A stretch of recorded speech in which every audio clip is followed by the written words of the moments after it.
जो शुक्रगुज़ार आहियां जो अॼु तव्हां असांखे पंहिंजो आवाज़ ऐं पैगाम दुनिया ताईं पहुचाइण जो मौक़ो ॾिनो आहे। 6 तारीख़ सुभाणे सिंध जे तहफ़ुज़ जे लाइ ऐं सिंध जी हिफ़ाज़त जे लाइ कराचीअ में लखनि जे तइदाद में माण्हू गॾु थींदा, जेके यकमुश्त थी हिकु आवाज़ थी दुनिया खे ॿुधाईंदा त सिंध सिर्फ़ु सिंधियुनि जो वतन आहे।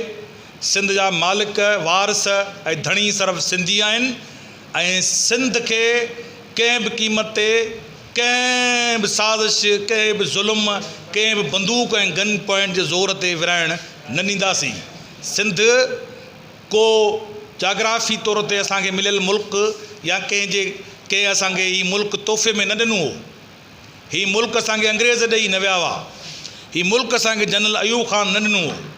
हीउ मुल्क असांखे क्लेमन जे ज़रिए न मिलियो हो।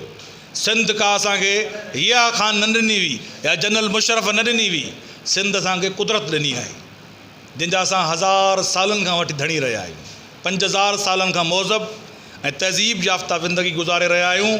तंहिं करे सिंध जे ख़िलाफ़ु थींदड़ साज़िशुनि खे बेनकाब पिया करियूं ऐं ज़रूरी थी पियो आहे सिंध जा माण्हू सुभाणे कराची में गॾु थियनि, बिना के तफ़रक, बिना के पार्टी फ़र्क़ जे, टोपी मथे में पाए, अजरक पाए कराची में गॾु थियो। सुभाणे जेके बि सिंधी कराची अचनि उहे टोपी अजरक सां अचनि, पटका पाए अचनि, पंहिंजी तारीख़ ऐं सक़ाफ़त सां पंहिंजी धरतीअ सां वफ़ा जो वचन वरजाइनि। जीअं सिंध महाज़ सिंध जे माण्हुनि मां पुरुमीद आहे।